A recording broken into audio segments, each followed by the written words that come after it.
what happened in basketball since last time we were here? Well, it's been a funny. Basketball has been crazy. Not so much in the NBA. The NBA is dead silent right now. No one is making any sort of moves or doing anything. Season is coming soon. Yeah, in mostly October. I've just been hearing people talk about Michael Porter Jr. on podcasts. He is going crazy. That man is he's a different animal out there as the superstar out there in Brooklyn. I am I cannot express my happiness for Cam Johnson right now. to not have to try and be defending MPJ. Yeah, I thank God. Mm-hmm. But neither here nor there. We'll talk about the true superstars right now, the WNBA. The WNBA, we haven't had a ton of action. Like you said, we are recording on a Friday here, so today's games haven't even started because we are recording at 5 p.m. on a Friday, and they start at 6. So as we record, they'll start to begin underway. Actually, first game begins at 5:30. We got a little bit of an early one here on the West Coast. How nice. Nice. But the important things to know is, one, we'll talk about the Sparks to begin here. I mean, you can't really talk about the WNBA without talking about the Los Angeles teams. Kind of the same for every sport. The Sparks, as we know, have been sort of on that brink. They are still sitting at 9. They have basically gone 1-1 this week. They actually lost their first one. In fact, I think they're going to play again today, if I remember correctly, today or tomorrow. One of the two somewhere on this Labor Day weekend. They did lose earlier this week against the Mercury.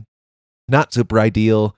Unfortunately for the Sparks, though, is they kind of go on a little bit of a rough schedule here. I think from the Mercury, they're about to go play the Dream, who are top 5 team in the WNBA currently. They do get the Mystic later this weekend as well. They take on the Fever. The Basically, Fever, the Storm. It's basically everyone who's in playoff contention. They kind of get a look at and to really have a fighting chance to get in, but they have to win some big ones here. Yeah, for sure.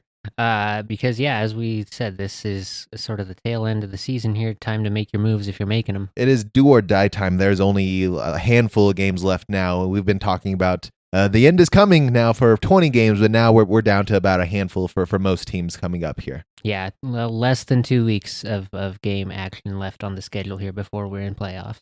Yes. Wonderful. And to continue on our streak here, how about them Aces? Once again, they are done for the week, I do believe already. They did go 2-0, 12-0 here on the back half here. Aja Wilson and her crew this week beat the Sky 79-74. That game is important because the Chicago Sky, they were in Chicago, and the Chicago Sky retired Candace Parker's jersey that night, and that was actually a tough game too. They played hard in that game. That one was a scary one to watch.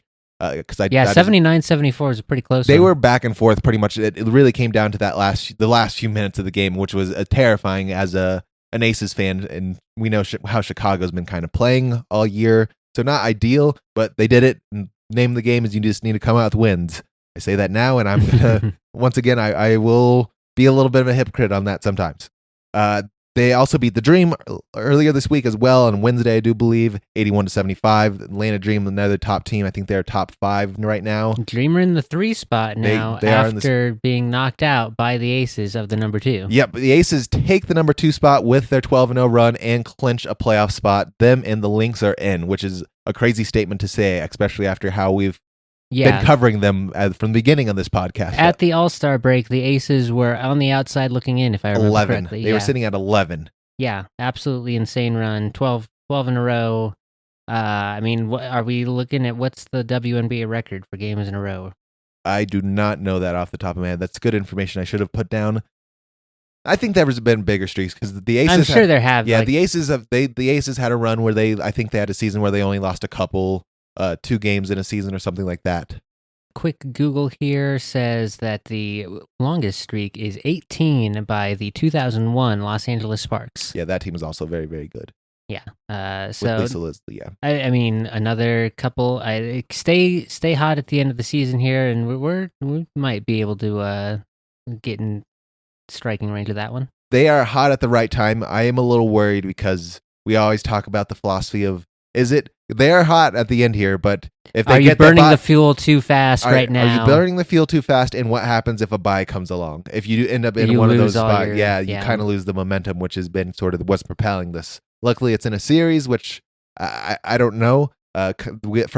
Depends on which Aces team shows up, because now we have a little bit of a tale of the same Yeah. cities with two different teams. Yeah, for sure. There was a first half team and a second half team. And boy, you sure hope if that second half team shows up, because they've shown that they are more than capable. I mean, the Lynx, I think, are Literally can beat anyone else in the league, it looks like. the Lynx, I still think, are odds-on favorites to win the whole thing, rightfully so. Nafisa and her crew over there are, I think, destined to win this year. They fell just a little bit short. Yeah, they were right on the doorstep last year. It seems like they're in that kind of position where it's like, they right on the cusp of getting there. Yeah, the Liberty haven't clinched quite yet, but they are I expect them to be the returning team, and it is theirs to sort of take their crown again, really to show. It's up to Brianna and her team to figure out and show that she is a top star in the league. She doesn't get talked about, I don't think, nearly enough, because unfortunately she is been overshadowed by Nafisa, who's been around since for a little bit now, and then Aja, who's been around since she's been around. So it's not quite been the same. Now, speaking of, because of how the second half has gone, Nafisa went down with injury for a little while. Has that opened the door for Asia to get back into MVP consideration this year? Is there a little bit more competition, do we think, or is Nafisa still far and away? If Asia goes on this record-breaking run at the end of the season here and drives her team from outside of the playoffs to top seed, is that enough to take MVP again? So funny enough, I'm pretty sure if you look inside of my Lost in Thought, there's a question there, and I think we can talk about that if that's the topic we so choose. Is what does it mean to be? How do we define success in athletics? Sure. And yes, we could. Maybe we will cover that one this week because I'm sure we both have thoughts on that. But my personal opinion, I'm realistically, I'm going to say no, but in my heart, I think she has done more than enough to claim that she is, I think, statistically, at least for this back half year, the best player in the WNBA once again, like hands down, no arguments around, mostly because Nafisa is down right now. The timing of it all. The other thing I was thinking of in regards to how this season has gone, and I think it's to the benefit of the league that we haven't heard as much Caitlin Clark news this year, whether that's because she's been injured or, I mean, largely due to her not playing. The Fever have been like just kind of mid. They're a couple games over 500. I think the hype is slowly starting to calm down. I think Caitlin Clark did an excellent job sort of introducing a lot of people into women's basketball overall, but in the grand scheme of things, Caitlin Clark is still playing in a league with Aja and with Nafisa and with Brianna Stewart, who I do not think she is quite yet better than. Don't get me wrong, she's a great player, but she is not. You can't say she's potentially one of the GOATs of all time. Sure, yeah, it's only her second year. And like I said, I think that's to the benefit of the league because that was, I think, a big issue as far as public image went from last season, where it was kind of everything was centered around Caitlin Clark.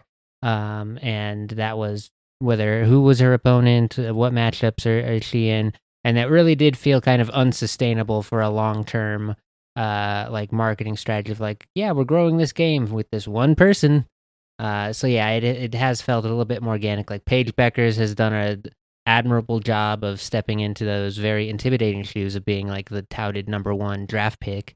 And then yeah, we've gotten to see kind of the older generation, the stars who had been here before Caitlin Clark burst on the scene, get a little bit more attention this year. Yeah, I mean, to be fair though, that's how every league is sort of birthed, at least to get sort of the kickoff. If you look at the NBA, they did it with Magic and Bird to kind of go on to their big scene breakout moment. I think you need to have at least one, two, or a few stars to sort of be the face of the thing to introduce all these other potential cool options that you have around. But yeah.